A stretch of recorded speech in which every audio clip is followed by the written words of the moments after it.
Kadang-kadang pelajaran hidup paling penting itu datangnya dari tempat yang nggak kita sangka-sangka.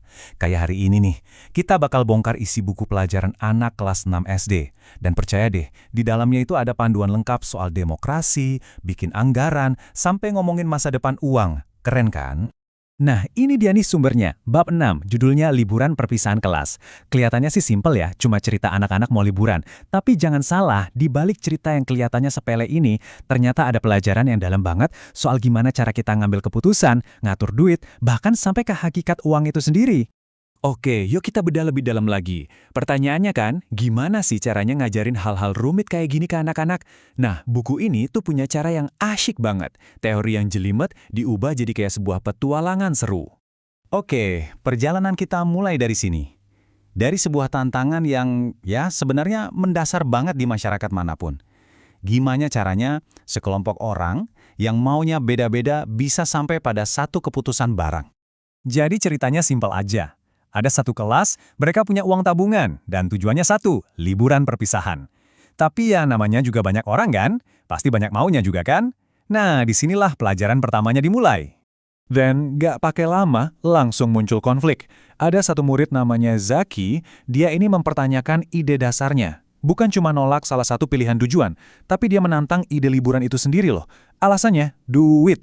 Nah, ini momen yang krusial banget, karena ini nunjukin kalau beda pendapat itu wajar, dan setiap suara itu penting buat didengerin. Dan dilemanya langsung kelihatan jelas banget. Lihat aja daftar pilihannya, panjang bener. Ada Bali, Bromo, Yogyakarta, Bandung. Wah, ini gambaran yang pas banget soal betapa ribetnya ngambil keputusan kalau pilihannya kebanyakan. Ya, inilah demokrasi dalam bentuknya yang paling dasar dan jujur aja kadang paling riweh. Terus, setelah diskusi panjang lebar, gimana akhirnya? Ya tentu aja, lewat voting. Dan hasilnya jelas banget. Yogyakarta menang telak. Nah ini pelajaran yang simpel tapi ngena banget tentang gimana suara mayoritas itu akhirnya yang nentuin arah kelompok. Tapi, kerennya buku ini tuh nggak cuma berhenti di hasil votingnya aja. Buku ini ngajarin yang lebih dalam lagi, yaitu gimana cara mereka sampai ke keputusan itu. Bukan cuma apa keputusannya. Jadi yang penting itu proses dibaliknya. Coba deh lihat, ini terstruktur banget loh. Buku ini ngenalin aturan debat formal. Jadi ada pembicara pertama yang ngasih argumen, terus pembicara kedua yang nyanggah, dan terakhir pembicara ketiga yang nyimpulin. Ini ngajarin anak-anak kalau beda pendapat itu bukan berarti berantem, tapi sebuah proses tukar pikiran yang ada aturannya dan logis. Dan ini dia nih, poin paling pentingnya. Tujuan debatnya itu bukan soal menang atau kalah, tapi soal ngembangin skill. Belajar gimana cara nyusun argumen, dengerin lawan, dan ngebalesnya dengan kepala dingin. Wah, ini sih pelajaran hidup yang mahal banget harganya. Oke, tujuannya udah dapat. Tantangan selanjutnya apa? Tentu saja, soal duit. Nah, disinilah buku ini pinter banget. Fokusnya langsung pindah dari pelajaran kewarganegaraan, sekarang masuk ke pelajaran ngatur keuangan pribadi.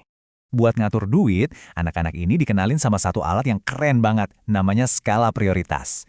Konsepnya sih simpel, tapi efektif banget. Pakai sistem rating bintang gitu. Jadi mereka belajar buat bedain mana yang benar-benar butuh, mana yang cuma sekedar pemen. Nah, di sini kita bisa lihat langsung prakteknya gimana. Ini daftar belanjaannya Salma, kado ulang tahun buat sahabatnya dapat 5 bintang, artinya penting dan mendesak. Tapi stiker, cuma 1 bintang. Di sebelahnya ada penjelasannya. Ini cara yang bagus banget buat nunjukin gimana anak-anak belajar bikin keputusan soal uang dengan lebih pinter. Nah, sekarang skill baru mereka ini harus diterapin di skala yang lebih gede. Bukan lagi mikirin pengeluaran pribadi, tapi ngurusin budget buat satu kelas. Dan ujian pertamanya adalah milih tempat nginep. Jadi mereka disodorin 3 pilihan penginapan. Dan tiap pilihan tuh ada plus minusnya. Ambaruk Muin ini yang paling murah, tapi nggak ada AC. Terus Pesona Malioboro, fasilitasnya lengkap, tapi ya harganya paling mahal.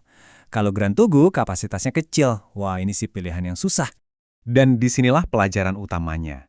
Anak-anak ini diajarin buat mikir lebih dari sekedar angka. Mereka harus mikirin value for money-nya.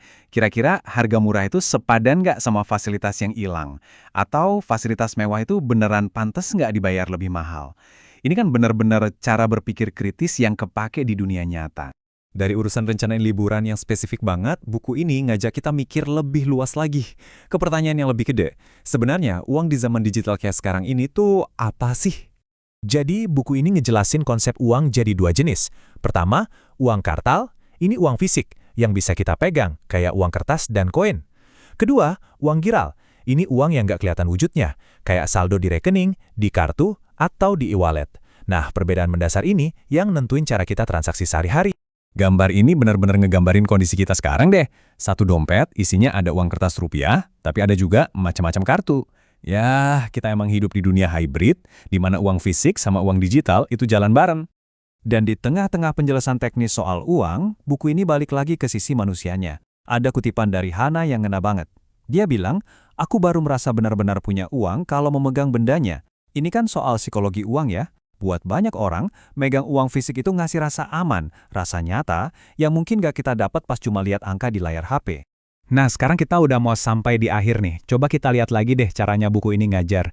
Buku ini tuh nggak cuma nyodorin fakta-fakta kering, tapi konsep yang rumit itu dirangkai jadi sebuah cerita. Hasilnya gimana?